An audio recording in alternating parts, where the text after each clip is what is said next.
धन्यवाद पूनम जी। जैसे आपको विदित है कि ये जो समय था कोविड का, ये सभी के लिए बहुत चैलेंजिंग था। इसलिए भी क्योंकि ये इस तरह की स्थिति पहले कभी देखी भी नहीं गई। और हमारे कम से कम हमारे जो लिविंग मेमोरी में इस तरह की महामारी नहीं आई जहां पे पूरे देशव्यापी लॉकडाउन इम्पोज करना पड़ा और साथ साथ में एक नए तरह की पद्धति डेवलप करनी पड़ी जिससे कि हम सोशल डिस्टेंसिंग और जो इसको स्प्रेड करने के लिए जो प्रॉब्लम्स आती हैं उसको ना हो, उसको इंश्योर करने के लिए। और जैसे आपको पता है कि इसमें सबसे ज्यादा अफेक्टेड जो जो वल्नरेबल सेक्शन होता है वो छोटे बच्चों का या 60 साल से ज्यादा जो बुजुर्ग थे उनके लिए था। सो लाजमी है कि बच्चों का उनका खुद का ख्याल भी रखना, लॉकडाउन के पीरियड के अंदर ये इंश्योर भी करना कि बच्चों को उनकी पढ़ाई इफेक्ट ना हो, साथ साथ में उनकी फिजिकल और मेंटल हेल्थ का भी ध्यान रखना एक सरकार की और हमारी प्रायोरिटी रही है। और इस दौरान में जो हमारे पुराने जो हमने सिस्टम्स डेवलप करे थे, जो कि एक तरह से मेन एजुकेशन सिस्टम के साथ में काम किया करते थे, जो एसेंशियली एजुसैट और हमारी ऑनलाइन टीचिंग पद्धति थी, जो एक तरह से सपोर्टिंग एक्टिविटी थी, वो प्राइमरी बन गई थी। उन्होंने उसको उसको हमने उस इंफ्रास्ट्रक्चर को फुल्ली यूटिलाइज करा। उसमें कई बार ऑफ कोर्स उसमें चैलेंजेस स्केल अप करने में आते हैं, क्योंकि जो सिस्टम्स स्कूल तक बनाए गए थे फिर उनको हमें मोबाइल एप्लीकेशंस के द्वारा डेवलप करके हर बच्चों के पास पहुंचाने के हमने कोशिश करी। और उसके अंदर कई एप्लीकेशंस डेवलप करे गए उसके अंदर, ताकि लर्निंग कंटेंट्स हर बच्चे के घर तक, उसके फोन तक और उसके कंप्यूटर तक हम पहुंचा पाएं। इसके साथ साथ ऑनलाइन हमारा एडमिशन का सिस्टम भी स्टार्ट हुआ और हमारा जो पोर्टल है haryanaedusat.com, उसके ऊपर चाहे टीचिंग मटेरियल है, चाहे एडमिशन से रिलेटेड इश्यूज थे, बुक बैंक्स हैं और इस तरह से जो चीज़ें हैं वो हमने इनको प्रोवाइड कराई। ऑफ कोर्स हम ये समझते हैं कि हर बच्चे के पास, खासकर सरकारी स्कूलों में जहाँ पे बच्चे ऐसे भी परिवार से आते हैं जहाँ पे उनके पास हो सकता है कंप्यूटर्स ना हो घरों में, या इवन फोन एक्सक्लूसिवली ना मिले, तो उसमें उनके घरों तक उनको टेक्स्ट बुक्स डिलीवर करने के लिए मैकेनिज्म तैयार किया गया और उनको घर घर टेक्स्ट बुक सप्लाई करी गई और उसकी कंफर्मेशंस वगैरह सारी ली गई। इसके साथ साथ इनके क्योंकि एक इकोनॉमिकली लोगों को बहुत परेशानी थी, कईयों की रोजगार भी छूट गया था और इस तरह की भी परेशानियां थी, तो उसको ध्यान में रखते हुए जो इनकी फीस है और भी चीज़ों में माफ़ी करी गई और साथ में टेक्स्ट बुक्स के अंदर भी प्राइसिंग और उस सब चीज़ें उनको फ्री उनको प्रोवाइड करा गया। सो आइडिया ये था कि जितना भी मदद हम अपनी तरफ से बच्चों की पढ़ाई में निःशुल्क उनको प्रोवाइड कराने में दे सकते हैं, वो चीज़ कराई गई ड्यूरिंग दिस पीरियड। इसके साथ साथ ये भी था कि मिड डे मील का भी जो पार्ट है, हमने कोऑर्डिनेट किया था with food and supply department कि कुछ जिलों में तो घर तक भी इसको होम डिलीवरी के माध्यम से प्रोवाइड कराया गया और वो सक्सेसफुल मॉडल भिवानी में, चरखी दादरी, ये 2-3 जिलों में इन्होंने स्टार्ट किया था और वो और भी जिलों में उसको रेप्लिकेट किया गया और जिसको काफ़ी अप्रिशिएट करा गया था। इसके साथ साथ कई एनजीओज और भी संस्थाएं इसके साथ जुड़ी थी शुरुआत में भी, और बाद में भी उन्होंने में वॉलंटियर एक हमारा पोर्टल खुला था जिसमें डॉक्टर्स, मेंटल हेल्थ एक्सपर्ट्स वो भी एसोसिएट हुए थे और उन्होंने निशुल्क एक हमारा हेल्पलाइन चल रही थी जिसके अंदर किसी को भी जो प्रॉब्लम्स आती थी कि भाई किसी वजह से मन नहीं लग रहा है, और कोई बच्चे डिप्रेशन का शिकार हो रहे हैं या किसी एंजाइटी के सिंड्रोम्स हैं, इन तरह की बातों को भी एड्रेस किया गया। Apart from other problems like कि भी किसी को टेक्स्ट बुक्स नहीं मिली हैं, या किसी को मील नहीं मिल रहा है, या किसी को एडमिशन में प्रॉब्लम आ रही है, तो उनके लिए भी स्पेशल हेल्पलाइंस चालू रखी गई थी, ताकि बच्चों को और पेरेंट्स को गाइडेंस दिया जा सके। इसके साथ साथ जो हमने एग्जामिनेशन पैटर्न था वो भी उसी हिसाब से मॉडिफाई किया, ताकि बच्चों को रिलीफ मिल सके। फाइनली जो हमारे स्कूल्स थे जो अब हम रीओपन कर रहे हैं, उनके अंदर भी हमने बहुत ग्रेडेड तरीके से पहले तो प्रिपरेटरी स्टेप्स कराए हैं सभी स्कूलों में, कि वहाँ पे सैनिटाइजेशन और सोशल डिस्टेंसिंग किस तरह से इंश्योर करना है, डेस्क्स कितनी दूरी पे रहें, ये सारी बातों को, और शेड्यूलिंग, ताकि बच्चे आधे आधे कभी बैचेस में आ सकें, ताकि ओवर क्राउडिंग उसमें ना रहे। इस तरह की चीज़ों को स्टडी कराया गया है। और अब हम जैसे जैसे स्कूलों को खोल रहे हैं और with the consent of the parents बच्चे वहाँ पे आ रहे हैं, तो वो भी हम होपफुल हैं कि बहुत अच्छी तरीके से नॉर्मलाइजेशन की तरफ हम अपने स्कूलों को लेके आ पाएंगे। देखिए, सबसे आई थिंक 3-4 बातें हमें समझनी पड़ेंगी। सबसे पहली बात तो लोगों के मन में शुरुआत में इसके बारे में नॉलेज बहुत कम थी कि ये बीमारी कैसी है या इसका इम्पैक्ट क्या है। सो कोई एक कैटेगरी लोग ये समझते थे कि इसमें कुछ नहीं होने वाला, ये तो एक नॉर्मल फ्लू है। दूसरी तरफ एक दहशत सा माहौल हो गया था कि भी पता नहीं क्या चीज हो जाएगी, कि इससे मतलब so there were two extremes. साथ साथ में जब लॉकडाउन हुआ तो ये भी बात आने लग गई, जो खासकर इम्प्लीमेंटिंग पार्ट में, कि इसको लॉ एंड ऑर्डर की तरह से ट्रीट किया जाने लग गया, कि एज ए कर्फ्यू है। So rather than a public health crisis in which every citizen, every child, every parent is actually a warrior against COVID, क्योंकि जितने वो जिम्मेदार रहेंगे, कि जितना वो पार्टिसिपेट करेंगे इन इट्स प्रिवेंशन, उतना ही सक्सेसफुली काउंटर कर पाएंगे। So it is not state versus citizen, but state along with citizen. ये एक बेसिक डिफरेंस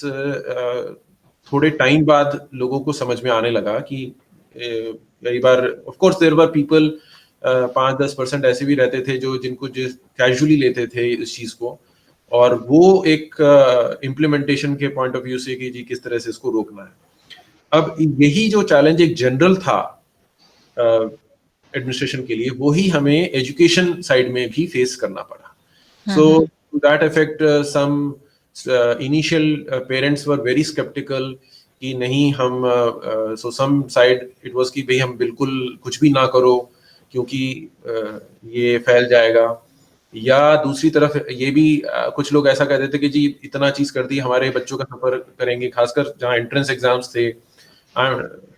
मैं एलिमेंट्री साइड से हूँ, बट चैलेंजेस जो हायर एजुकेशन में और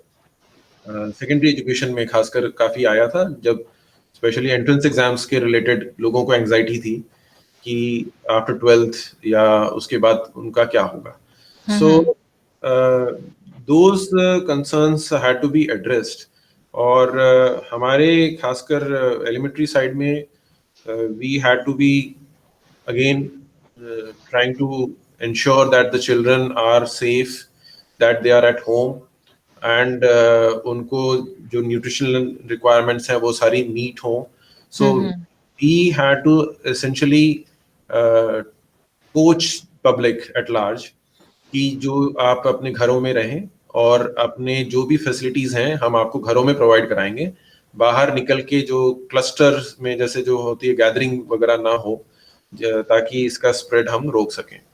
ऑफ कोर्स उस वक्त इनिशियल स्टेजेस में आपको ध्यान होगा कि स्पेसिफिक कोविड केसेस जो आते थे उनकी कॉन्टैक्ट ट्रेसिंग और वो सारी एक्टिविटीज कराई जाती थी,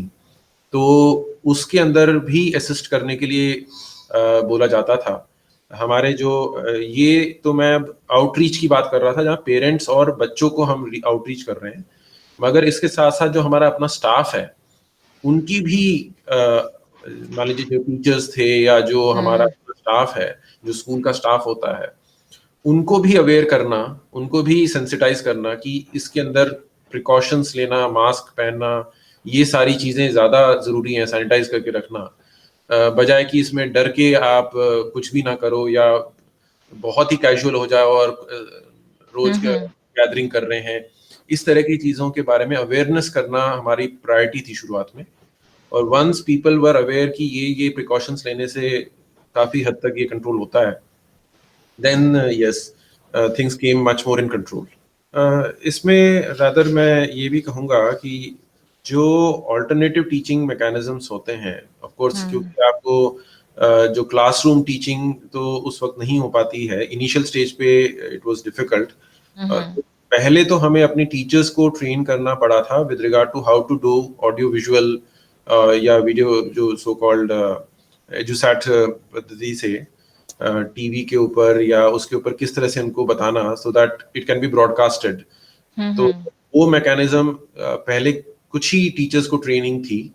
उसको एक तो थोड़ा और एक्सपेंसिव किया गया सभी को बताने के लिए, उनको मास्टर ट्रेनर्स अपॉइंट करके how to teach through video conferencing and through other mechanisms. उसके बाद दूसरा पार्ट था जो रादर हमारे MOU है विद ऑर्गेनाइज्ड सोसाइटी, तो उसमें जो ऑल्टरनेटिव टीचिंग के प्लेटफॉर्म्स दिए गए हैं उनको उसका भी एक पार्ट इम्पोर्टेंट है कि एंगेजमेंट कैसे करनी है, बच्चों को क्या क्या और एक्टिविटी घर में भी कराई जा सकती है। जो स्कूल में हम सिमिलर एक्टिविटी कराते थे वही एक्टिविटी क्या घर में इंडोर्स के अंदर, चाहे वो काउंटिंग है, लर्निंग है, इस तरह की चीजें उनको बताई गई। इसके साथ साथ ऑफ कोर्स जो जैसे जो बुक्स हमने सीधा उनके घर में प्रोवाइड कराई थी, तो उनको भी शेड्यूलिंग करी गई ताकि वो ऐसे बुक्स के साथ ज्यादा आसानी से कर पाए जो इजियर टू अंडरस्टैंड है initially, that self teaching mode से भी वो लोग उसको ग्रास्प कर सकते हैं। तो these were the broad parameters which were used for